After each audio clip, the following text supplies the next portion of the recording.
এই কলিযুগে আত্মশুদ্ধির পথ নিয়ে আলোচনা ও শ্রবণের মাধ্যমে পাপক্ষয় এবং চিত্তশুদ্ধির এই যাত্রায় আপনিও আমাদের সঙ্গী। তো চলুন যাওয়া যাক আমাদের মূল বিষয়ে। ওম ত্রিযুগায় নমঃ। পূর্বের ভিডিওতে আমরা চঞ্চুলার পাপক্ষয় এবং সে কিভাবে দেবী গৌরীর সখী হয়ে ওঠেন তা শুনলাম। আজ আমরা চঞ্চুলার প্রতি বিন্দুকের পাপক্ষয় এবং তার উত্তম গতি লাভের কাহিনী শুনব। একদিন পরমানন্দে নিমগ্ন হয়ে চঞ্চুলা উমাদেবীর কাছে গিয়ে তাকে প্রণাম করে দুহাত জোড়ো করে তার স্তুতি করতে থাকলেন। গিরিরাজ নন্দিনী, স্কন্দমাতা উমে লোকে সর্বদা আপনার সেবা করে। সমস্ত সুখ প্রদানকারী শম্ভু প্রিয়ে আপনি ব্রহ্মস্বরূপিণী, বিষ্ণু ও ব্রহ্মাদি দ্বারা সেব্য। আপনি সগুণা নির্গুণা এবং আপনি সচ্চিদানন্দ স্বরূপিণী আদ্যা প্রকৃতি।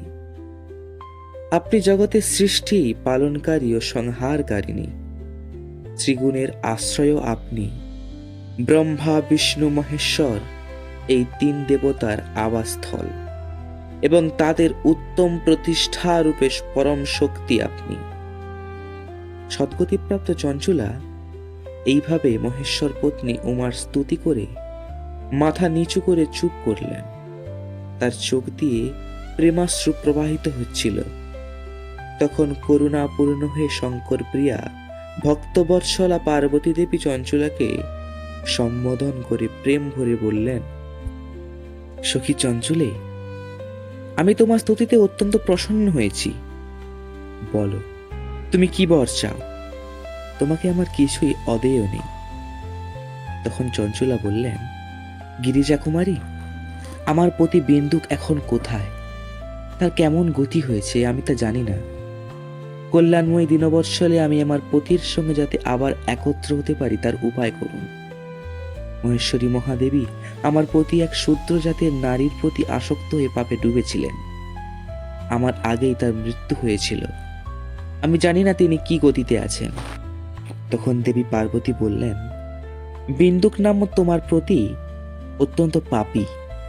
নরকে গিয়ে বহু বছর সেখানে নানা দুঃখ ভোগ করে এখন অবশিষ্ট পাপ ভোগ করার জন্য বিন্ধ্য পর্বতে পিশাচ হয়ে আছে।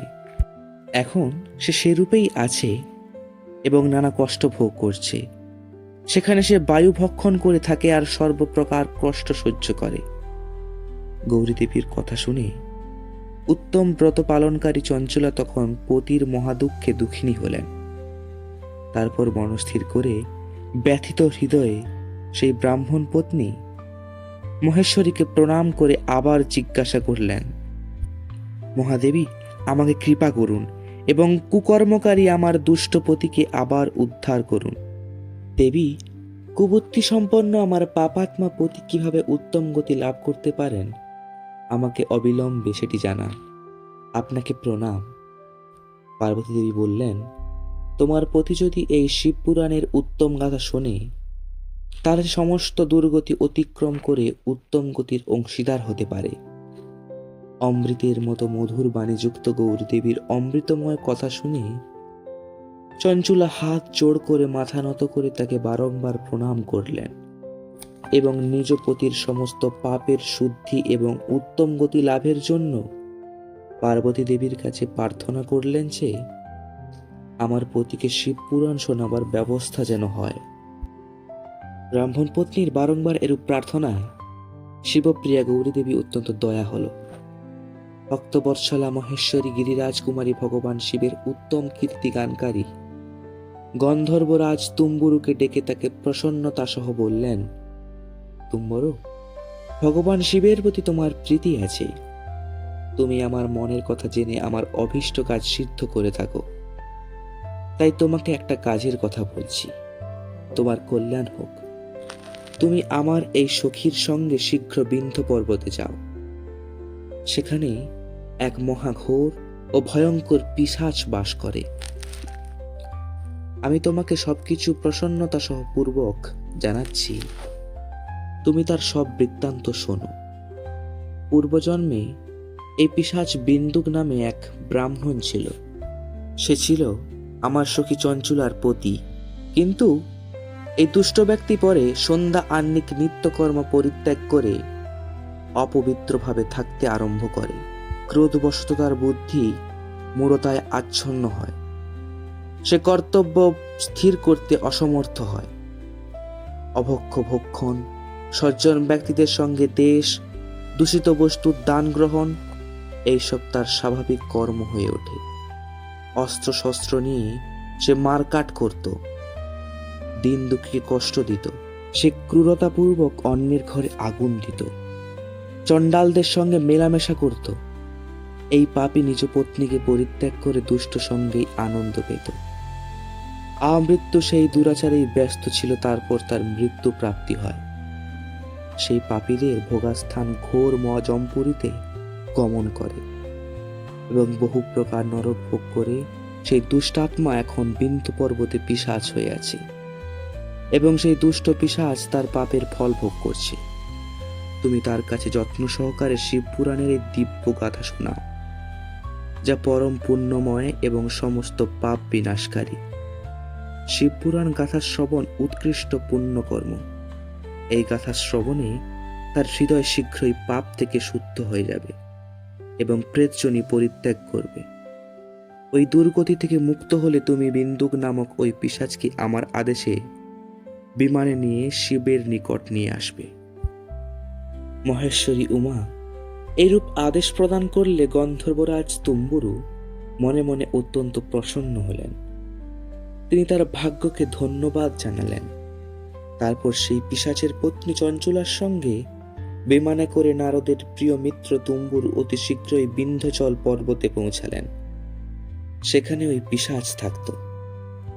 তিনি সেখানে পিশাচকে দেখলেন। তখন তার দেহ বিশাল আকার। সে কখনো হাসত, কখনো কাঁদত, আবার কখনো আনন্দ করত। তার আকৃতি ছিল অত্যন্ত ভয়ঙ্কর।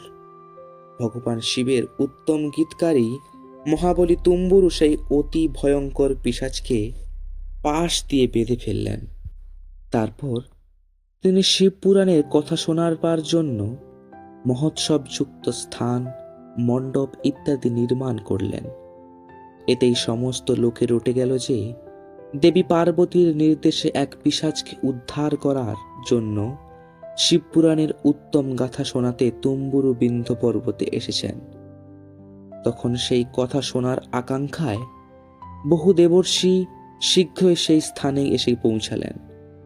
সমাদর পূর্বক শিবপুরাণ শোনার জন্য সেই পর্বতে বহু বিশিষ্টজন সমবেত হলেন। তুম্বুরু তখন পাশপদ্ম সেই পিশাচকে আসনে বসিয়ে হাতে বীণা নিয়ে গৌরীপতির কাহিনী গাইতে শুরু করলেন। প্রথম অর্থাৎ বিদ্যেশ্বর সংহিতা থেকে সপ্তম বায়বীয় সংহিতা পর্যন্ত মাহাত্ম্য সহ শিবপুরাণের কাহিনী তিনি স্পষ্ট বর্ণনা করলেন। সপ্ত সংহিতা সহ শিবপুরাণ শ্রদ্ধাকারে শ্রবণ করে সকল শ্রোতা পূর্ণত কৃতার্থ হলেন। তখন পুণ্যময় শিবপুরাণ শুনে সেই পিশাচ তার সমগ্র পাপ ধৌত করে পৈশাচিক দেহ পরিত্যাগ করল। গৌর অঙ্গকান্তি, শরীরে শ্বেত বস্ত্র এবং সর্বপ্রকার পুরুষোচিত ভূষণ তার অঙ্গ উদ্ভাসিত করে উঠল। তিনি ত্রিনয়নধারী চন্দ্রশেখর রূপ হলেন। এই রূপ দিব্য দেহধারী হয়ে শ্রীমান বিন্দুক তার প্রাণবল্লভা চঞ্চুলার সঙ্গে নিজেও পার্বতী বল্লভ ভগবান শিবের গুণগান করতে লাগলেন। তার স্ত্রীকে এইভাবে দিব্য রূপে সুশোভিত দেখে সকল দেবর্ষি অত্যন্ত বিস্মিত হল। তাদের হৃদয়ে পরমানন্দ পরিপূর্ণ হল। ভগবান মহেশ্বরের এই অদ্ভুত চরিত্র শুনে সকল শ্রোতা পরম কৃতার্থ হয়ে প্রেমপূর্বক শ্রী শিবের যশগান করতে করতে নিজ ধামে প্রস্থান করলেন। দিব্যরূপধারী শ্রীমান বিন্দুকও সুন্দর বিমানে নিজ প্রিয়তমা পত্নীর সঙ্গে সুখপূর্বক আকাশে স্থিতি হয়ে অত্যন্ত শোভা পেতে লাগলেন। তারপর মহেশ্বরের সুন্দর এবং মনোহরী গুণগান করতে করতে তিনি তার প্রিয়তমা এবং তুম্বুরুর সঙ্গে শীঘ্রই শিবধামে গিয়ে পৌঁছালেন। সেখানে ভগবান মহেশ্বর এবং পার্বতী দেবী প্রসন্নতা সহকারে বিন্দুকের আপ্যায়ন করলেন এবং তাকে তার পর্ষদ করে নিলেন। ঘনীভূত জ্যোতিস্বরূপ পরমানন্দময় সনাতন ধামে অবিচল নিবাস লাভ করে সেই দম্পতি পরম সুখী হলেন। ভগবান শিবের এই মহিমার কাহিনী যদি আপনার হৃদয়ে দাগ কেটে যায়, তাহলে ভিডিওতে লাইক করুন, আপনার অনুভূতি কমেন্ট করুন এবং শিব ভক্তদের কাছে ভিডিওটি শেয়ার করুন। আর হ্যাঁ, ওম শান্তি শিবা চ্যানেলে জুড়ে থাকতে চ্যানেলটি সাবস্ক্রাইব করুন।